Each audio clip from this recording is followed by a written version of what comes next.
And we're live. I am the Engelsist, joined by my two guests, Dr. Abraham Weizfeld of the Bundist movement, and Steve Struggle, formerly of the Black Panther, as well as working with various organizations.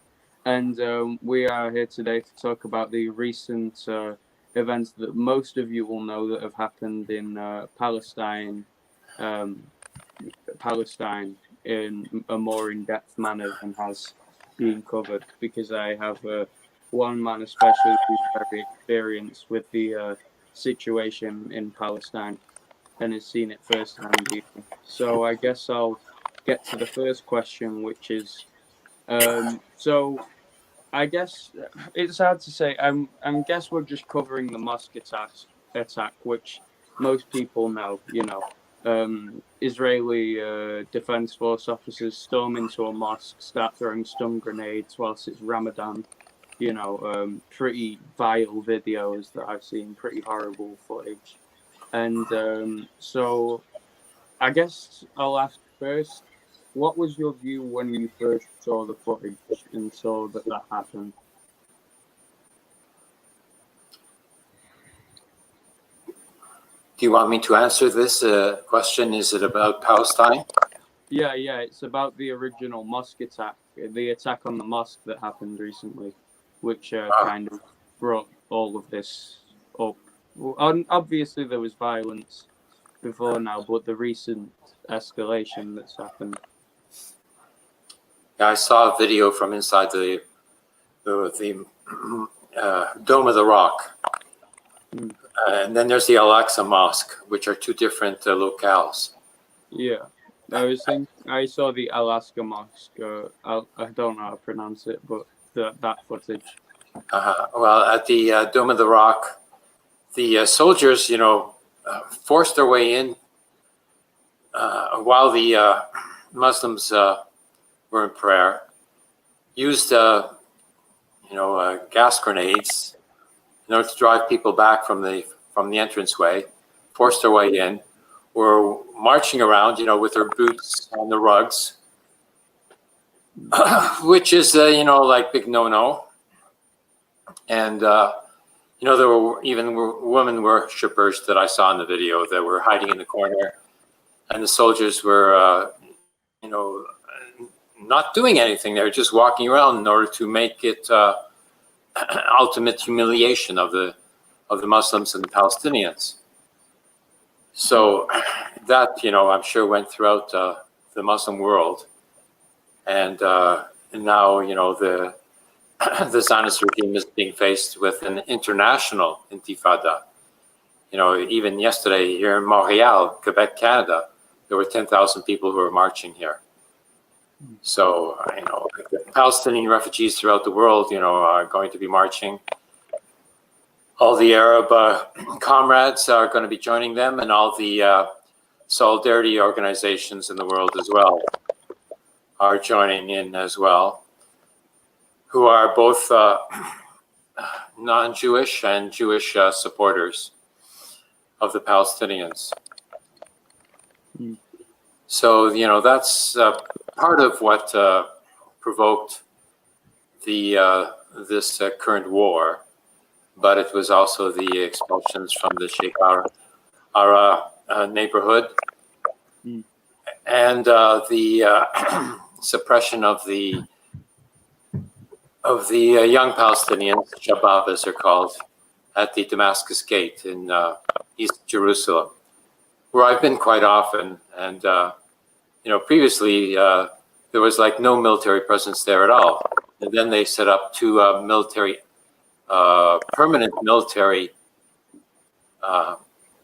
posts on the right and left, of the entranceway.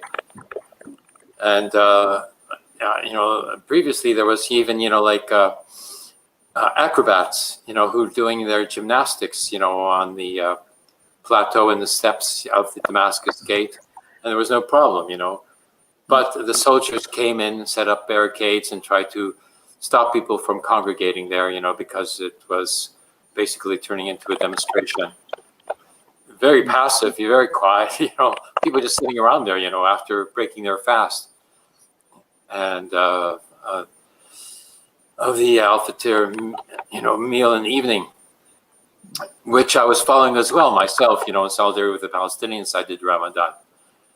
So, like after you have fasted all day and you've eaten, you're not about to, start throwing stones or anything, you're just sitting there. But the soldiers came in, they tried to block people off, from congregating. So all that all together, all the various issues, plus announcements of new, colonial settlers coming to the West Bank and in East Jerusalem, that provoked it all. It was just like a whole big package. So it all struck at the same time, and it's because the media, very well, often mainstream media, does like to present that this is a southern thing, whereas most people who know the history know that this has happened repeatedly. Encroachings upon Palestinian territory by Israel, or what is called Israel anyway. And repeated changes in what the drawn lines are, because there isn't any idea that the Israeli state wants to retain any level of Palestine existing in what they have claimed. I mean, obviously, if we go back, this was a British invention after, World War II, because they owned Palestine. If anybody didn't know, then they gave this land away to people who called themselves Zionists and advocated for making a state which had partially existed historically, but had been away for 2,000 years at this point. Yes. But there's a number of points that I wrote down about this that I want to make that nobody else has made, but are very important. First of all, what I call the Zionist state. I don't use the word Israel because Israel was initially the name of the Jewish people as a whole, even before Jewish people came into Canaan, as it was called at the time. So the Zionist state is justifying everything and anything it does, by claiming the right of self-defense after making the provocations and expecting the submerged population of Palestinians to just take it, accept whatever, the Zionists are interested in dishing out at the time. So, the Zionist state is claiming the right of self-defense. But if this is a right, then do not the Palestinians have a right to self-defense? If they are claiming that it is the state that has a right to self-defense and that Palestine is not a state, then how come they were claiming that the Palestinian Authority was responsible for vaccinating the Palestinians because they were supposed to be considered a state according to Oslo, and that the Zionist state had no longer any responsibility for the occupied population of Palestinians? So on the one hand, they're claiming that the Palestinian Authority should be taking care of its own people and its own territory. And on the other hand, they're claiming that this political entity, I'll call the Palestinian Authority, or Gaza, has no right to defend itself when attacked, even though they had not attacked the Zionist state initially. So the interesting thing is that Hamas government, the elected government, which is installed in Gaza, is protecting the Palestinians of East Jerusalem. So now they're extending their political authority to all the Palestinians, as was the case in the election of 2006, when they were elected, and the Fatah party that had established a government there previously with Mohammed Abbas was no longer supposed to be the government. But the Fatah party refused to allow the Hamas party to take power. So the initial contradiction is apparent. I would just like to say sorry for anybody in the audience about the audio popping. I don't know how to solve that, but there is a bit of a popping. Sorry about all of that, but it's out of my hands. Well, if I could just say something here, You know, what gets me about the whole thing, growing up, is I've never seen Israel. To me, are like the police in the black community, in the brown communities, in the working class white communities. They just do what they want. They get away with everything, and nothing's ever done. And I think that's what makes this whole situation so frustrating for the Palestinians. They know unless they fight back in different ways, there will be no sense of justice or recourse because the Israelis get away with everything. And because they have the allies of the United States and Western Europe, they feel pretty much emboldened to be the bullies and the torturers that you're seeing them demonstrate right now. So to me, that's the biggest hypocrisy. They claim this and they claim that. When they come to Palestinians, they claim they can do it whatever they want to do, whenever they want to do it, and too bad if they don't like it.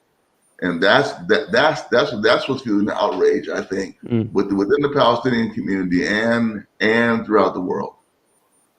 Oh yeah, and the thing is that there is this, constant international condemnation of humanitarian groups who, at the end of the day, won't do much. There hasn't the international condemnation always comes down on Israel when they, attack innocent people, and when and this has happened repeatedly, but nothing is done because of it, because the US and this country and most of the West support Israel. Hell, I will say this, even China is the third largest trading partner with Israel. There is nobody who tries, even if they condemn them, there is nobody who actually confronts them besides very few governments. And the governments everybody generally knows, Iran, Syria, blah, blah, blah. So, which at some point support Palestinians, but even then, it varies from place to place, and they have way less proportional power as compared to the US or most Western countries. Yep, you're right. There's been only verbal condemnation, but it has come from some very high places, Secretary General of the United Nations, and also the recent, diplomatic partners from the Arab world have also condemned the Zionist state, verbally only. So the next step is sanctions, which would be very difficult. The United States has vetoed even a discussion of the current crisis in Palestine in the UN Security Council. So this Biden administration is going full-blown Zionist, and they're getting the criticism for it from within the Democratic Party. And but even then, the Democratic Party for a very long time has held the Zionist position. Yes. Oh yeah, definitely.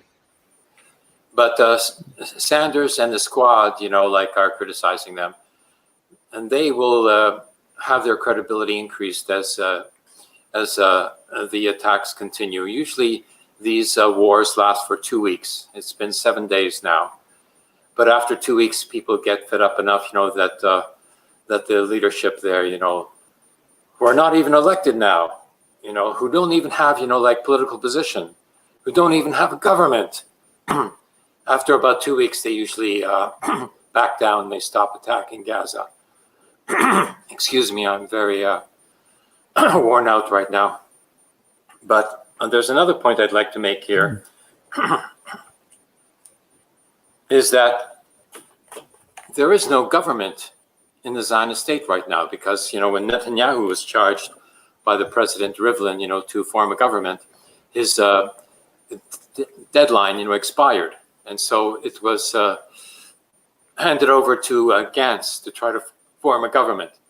And he was trying to set up a coalition with the right-wing party of Bennett, and together with the Palestinian Islamic Party, Ra'am. And it was coming together, but it was never accepted, and it was never voted on. There was never a vote of confidence in the parliament, in the Knesset. So when the Zionist military started to attack Gaza, the Ra'am political leadership of the Palestinians withdrew from this proposed, not even a coalition, it was like an agreement to form a government. So there's no possibility of a majoritarian government with Gantz as the leader. So there is no government being formed. There is no possibility of a government being formed at this time. And yet, this state is waging war on the Palestinians. How can they do this? There's no legitimate political authority within that state to do so. So it's, like a big farce. But nonetheless, all the Zionist parties are going along with it, because, the principle of Zionism amongst all of these parties is that when the state is at war, then they will all jump behind, the war without criticism, because fundamentally the Palestinian people, not even the Palestinian Authority, not even Hamas government, all the Palestinian people are considered to be the enemy. This was, hit home to me, when I was in Jerusalem, and I went to the central bus station, and I didn't know that there was another, central bus station for the Palestinians. So I went to the central bus station for the Israelis, and I asked for a ticket to go to, Ramallah or Nablus. And the guy behind the counter, just freaked out, like he pushed himself back from the counter, back from the computer, and said, "But that's the enemy," he shouted, and there was all these soldiers standing around behind me, so it was getting, a bit tense. And he said, "That's the enemy, you can't go there." So, I said, of course I can go there, I want to contact the university there, I'm an academic. And he still kept on shouting at me, so eventually, I left. But it's, this mentality is incredible, that it's like a war against a people in the name of another people, even though half the Israeli population are opposed to the occupation in the first place. It's the most bizarre, country you could ever think of. Very strange. So there's that point, that there's no political legitimacy to doing any such, war. And I am aware of, the Democrats hyper-focusing on the fact that, let's say, Israel, the Zionist state has whatever, gay marriage, whatever. The religious right seems to think it's from this place of, biblical importance, that it's, in Revelation they do say, which is why the religious right support, Zionism, is because if the apparently if the Jews resettle where they claim Israel currently is, the Jesus Christ comes back and all of the Jews are cast into hell. That's actually part of why the religious right support Israel, which is a very anti-Semitic reason. Yes. So the angle that the religious right come of this is, in fact, according to their faith, cause a massive deaths of Jewish people, and Yes. the Orthodox community in Israel is massively opposed to the army. I know about that quite a bit, and it's Yes. and once you connect all the dots, you seem to understand why there is no Jewish state. There is only a state of colonialism based off of Precisely. a half-baked ideology with some very squinted at readings of the Torah, to try and justify their bullshit. Yes. Yes. Now, Revelations is not part of Judaism. The Zionists are following, the Christian religion in setting up a Zionist state. In fact, Zionism was invented by Protestant Christianity, first, enunciated by Oliver Cromwell, who wanted to send the British Jewish population to Palestine to colonize it for the British Empire. And then Napoleon had a similar idea and changed his mind, and for the Jewish people in France and offered assimilation and even forcing the Jewish population to change their names to be French names, that degree of assimilation, while proposing the initial Zionist scheme, to the Jewish people in Morocco, who we wanted to send to Palestine to colonize it for the French Empire. Then the British took over again with Balfour, which itself is not a legitimization of the Zionist state because it only refers to a Jewish homeland in Palestine. Those are the words, Jewish homeland in Palestine. It mentions Palestine. So, there's no legitimacy, that the Zionists can claim, even from the Balfour Declaration, nor the Treaty of San Remo, which used the same, wording in 1920. And even the UN General Assembly resolution that was supported by the Stalinist regime in the USSR at the time, unfortunately, of 1947, Right. this territory was, ignored. The frontiers of that territory were ignored by the Zionist militias, who went in and took over, twice as much territory by 1949. So the only legitimacy that they can claim, in international law by the UN General Assembly are the 1947 Participant Resolution, which is half of what the 48 occupied territories are. So there's all sorts of points of illegitimacy here, which I hope will be taken up by the International Criminal Court, who are investigating the war crimes committed by Israel at this time. Yeah, there is a... But yeah, so when you look at it from a religious angle, it's from a very Christian point of view and a very like Protestant history to it in the narrative, and it's a very anti-Semitic reason to support something, as well as most of the countries, especially the Soviet Union, later suffered for supporting it when the Labour Zionist leader at that time then went to the Soviet Union a few years later and said that for the Jewish population to, it said that the Soviet government said that the Jewish population were to go to Israel. However, this wasn't actually fact, and it caused a lot of confusion because that wasn't actually the case. There wasn't any planned, movement of forcible movement of Jews out of the Soviet Union. There was links obviously to the government of Israel, its founding, because it did support it, but there was no implication that they were going to send all of the Jewish population of the Soviet Union to Israel.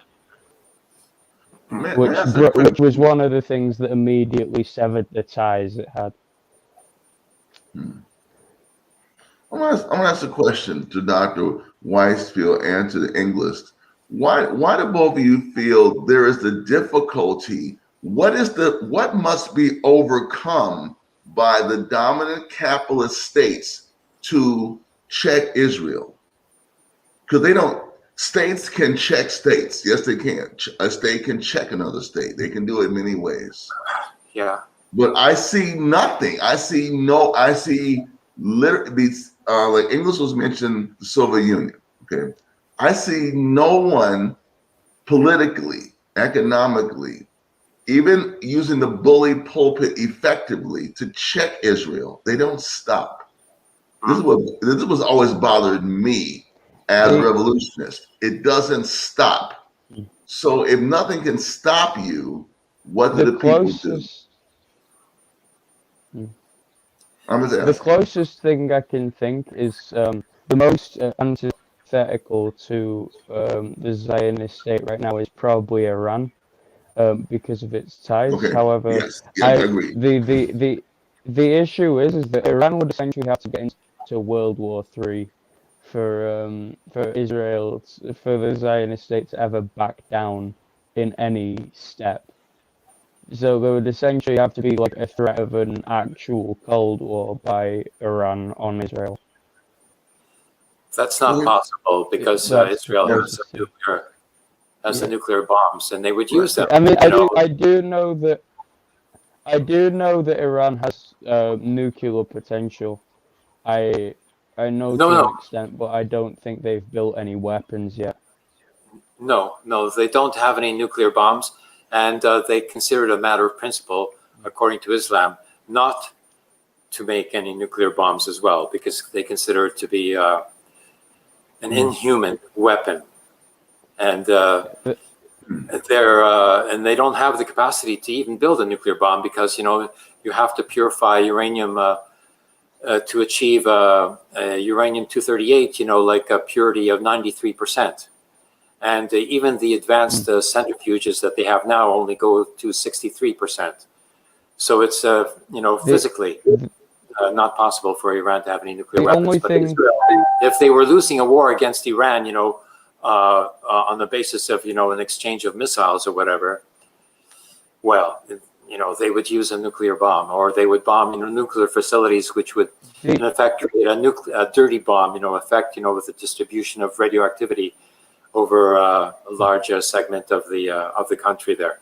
So that's not possible. What is possible? The only thing. Yes. Yes, please continue, Engelsist. Oh yeah. The only thing I could think is that there are allies with Iran that have nuclear capability, but current Russia is very 50-50 on whether they support Palestine or not.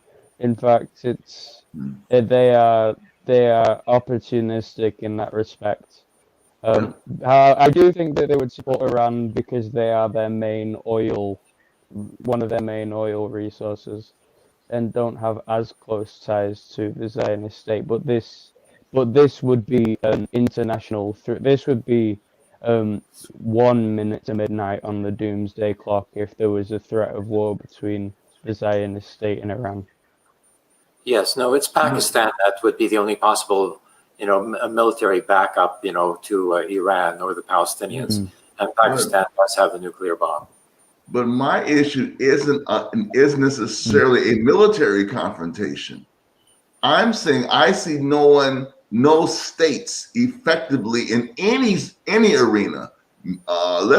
Let's just say political, social, civil society able to stop Israel. That's what bothers me. They seem unstoppable in anything they do, and that's what concerns me. In spite of all the civil society, liberal, progressive movements to against, even with BDS, I may say, they seem to be very effective in nothing can stop them, and this is what concerns me, because they can go to Lebanon, they can go to Iraq, they can go to Iran, they can go to they can bomb the West Bank, they can bomb the Gaza Strip, whatever they do, nothing stops them.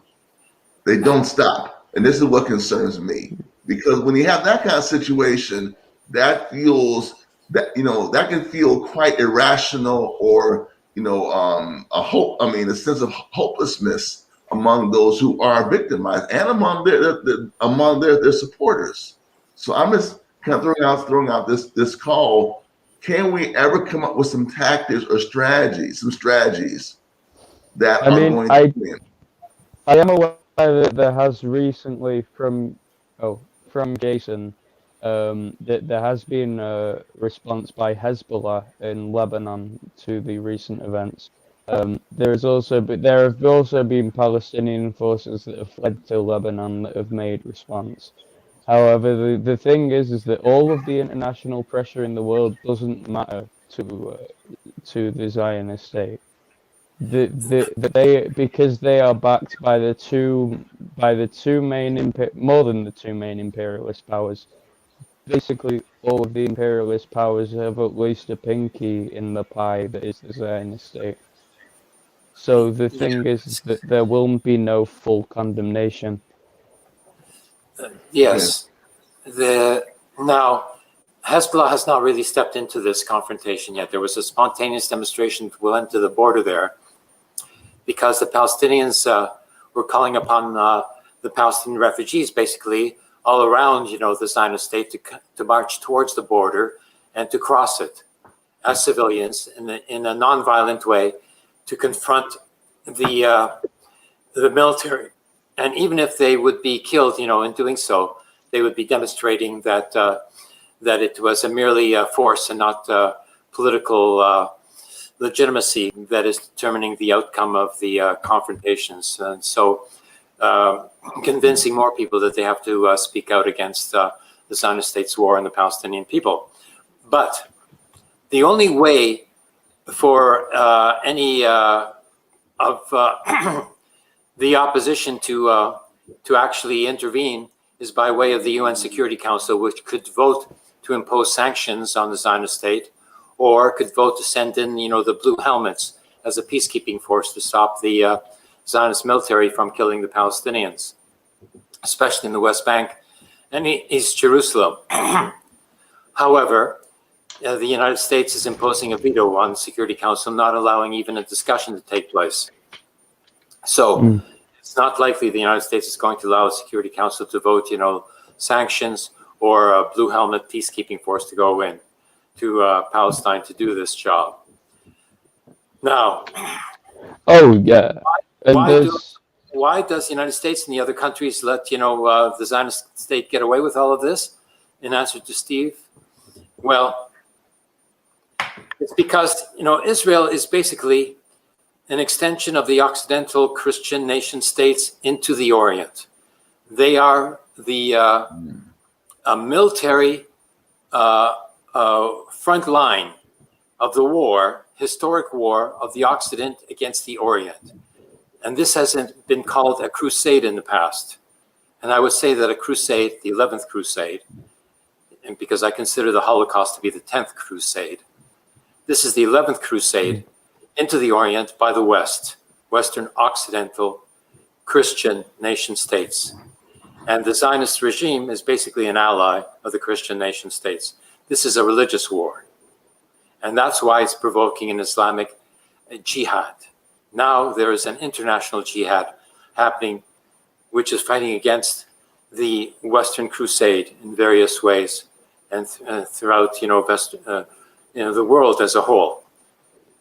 Now, in response to the permanent war against the Palestinian people by the Zionist state, what is happening is an international intifada.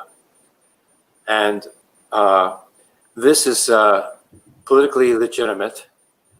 And when the Zionists claim the right of Jewish self-determination, they are being very hypocritical because, do they respect the right of self-determination really? How can they claim the right of self-determination if they're denying the very same right, to the Palestinian people? So if the right of self-determination is a principle, and it can only be considered as such if it is to be claimed by all concerned, then the right to self-determination that they claim on behalf of the Jewish people is illegitimatized, because they're denying the very same right to the Palestinian people. And even some of the former Zionists, are coming to agree to this, like Peter Beinhardt of Jewish Currents magazine. So their hegemony over the Jewish people is falling apart. And Jewish people are recognizing that the Zionist state is not acting on their behalf. They cannot claim the right to Jewish self-determination. And in fact, majority of the Jewish people don't even live in Israel, don't want the Zionist state to be doing this. And even half of the Jewish Israelis are opposed to the occupation and have been demonstrating, at Balfour Street, near Netanyahu's prime minister, residence, even though he's not prime minister. The last such demonstration was, 50,000 people were demonstrating there. And of course, the international media doesn't cover this because the international media follows the basic paradigm of the Christian nation states, and they will support this interest because, half of the media, even in the United States, is controlled by the Christian sources. Half the media is also controlled by a lot of Jewish people, but they tend to be pro-Zionist, and they're not representative of the Jewish people as a whole in the United States either. So it's the Zionist media that I would point out, is not covering these demonstrations against Netanyahu by the Jewish Israelis. So, basically, the Zionist military is a mercenary force who are being paid for by the United States at the rate of $3.8 billion a year. And they are sent, to put down the Palestinian people keep control of Jerusalem, which was announced as a end of the Crusades, by General Allenby when he walked into Jerusalem in 1917, when they took it away from the Ottoman Muslim Empire. So, when you look into it, basically this is a Christian crusade, that is, being jumped on, by the Zionist, movement, which have no other opportunity to gain control over this territory.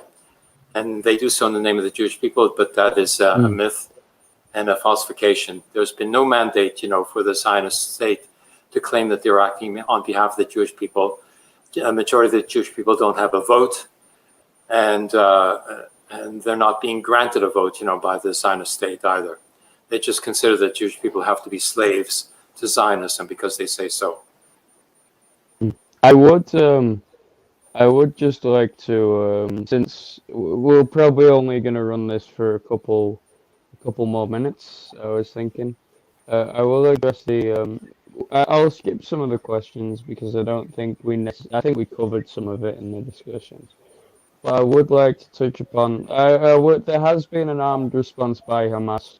I've seen the videos. And there will be fighting. There's always been fighting. But we must remember that there isn't a war. A war is a meeting of two, a meeting of two countries, and the Zionist state doesn't speak in the name of the Jewish people and is occupying the land, and two, are disproportionately more powerful than the resistance that is still left. There is no real option besides resistance. In fact, when Yasser Arafat in the 90s came to some peace agreement, the occupation didn't stop. In fact, it's just continued since the 90s, and now the PLO is no longer around and has been supplanted by the Palestinian Authority, as far as I'm aware, as speaking in that region. So this is not a war. This is a defense and against the slaughter. Yes, there's an important point to consider here as well that backs up your point, in that while the Zionist state is using missiles with an explosive charge of up to 250 kilograms of TNT, the mortars that are being fired by Hamas don't have an explosive charge. They're just a flying pipe. And none of the media mentions this. They always call it, rockets, but they're not rockets. They're mortars. That's the name given to a projectile which doesn't have a guidance system, which doesn't have an explosive charge. It's just a flying pipe. And, there's very few, 7 Israelis have been killed in all of this against, 145 or 165 now. So Israel is attacking the Palestinians on a ratio of 10 to 1. But this is better, actually, under the international pressure than what used to be the policy of the Zionist state under the General Sharon, who became prime minister, when he overtly stated, that he would retaliate 100 Palestinian or Arab deaths to any one Israeli death. And so they're using, the deaths of Israelis as an excuse to go and commit genocide against the Palestinian people and Arab peoples. So, it's pathetic. It's so pathetic. What the media is all about. And, it's a question of mobilizing enough people to make, like the Canadian government is still supporting, the Zionist regime as well. And, we have to make the governments, in respective countries back down under, popular pressure, which will happen in another week. But, the Zionist regime is going to get away with, murdering the Palestinians for another week or so.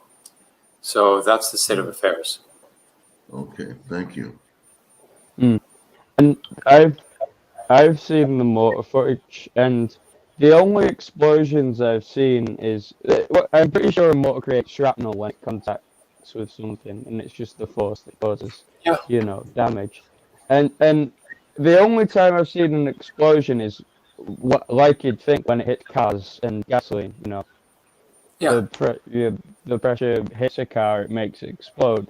As compared to ballistic missiles funded directly by America and the Iron Dome defense system, which is one of the most advanced missile defense system in the entire world, and is you can see the footage, and I'm not, and as an engineer, I'm not going to deny it's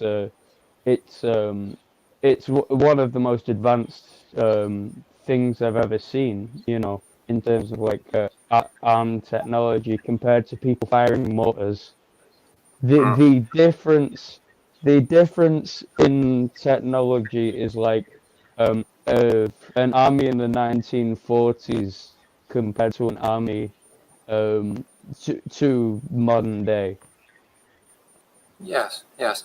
But the Iron Dome defense missile system of the Zionist state is not working. It's now regarded by the Israelis as a false sense of security because it only stops 1/3 of the mortars that are coming from Gaza from Hamas.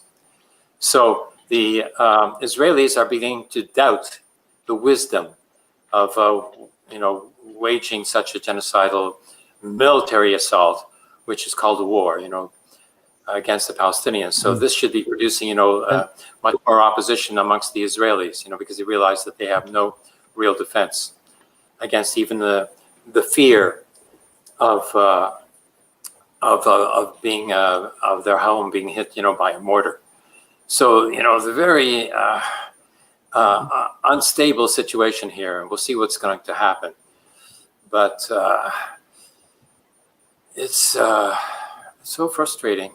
I wish I was there, because in the West Bank, when the internationals were there joining the Palestinians at demonstrations, they didn't use live fire because they didn't want to suffer the consequences of shooting or killing, an international such as myself, in case, including, the prospect of shooting, a Jewish person who might be, with the Palestinians, because I made sure that the soldiers there knew that I was Jewish and that I was there together with the Palestinians.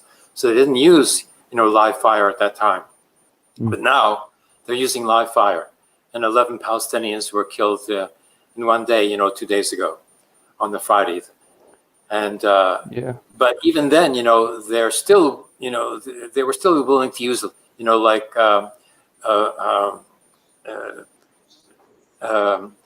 violence against internationals such as myself, at other demonstrations using rubber-coated bullets. I was hit by a rubber-coated bullet in the shin when I kicked a gas canister away from me one time when I was doing a video. Another time, because I was, putting down, the soldiers at the Ofer prison, they opened up the gate, came out, started throwing gas grenades, at the media with whom I was standing with. And one soldier who I was denouncing in Yiddish, so he would know for sure, who he was confronting, he threw a gas grenade at me that was a special type with an exploding head to it, and it hit me in the chest. So they're quite willing to attack Jewish people as well. They are so Zionist in their mentality that they've lost any sense of being Jewish. Furthermore, about the Russian Jewish population that was eventually, allowed to emigrate, from the Soviet Union. Before that, there was 2 million Russian Jewish people who immigrated into the Zionist state. Before that, 70% of the Israeli population were Arabs. I got to repeat this for you. You won't believe this, but 70% of the Israeli Jewish population were Arabs, Jewish Arabs from Algeria, Tunisia, Morocco, who went to the Zionist state, expecting to be received and given great privileges.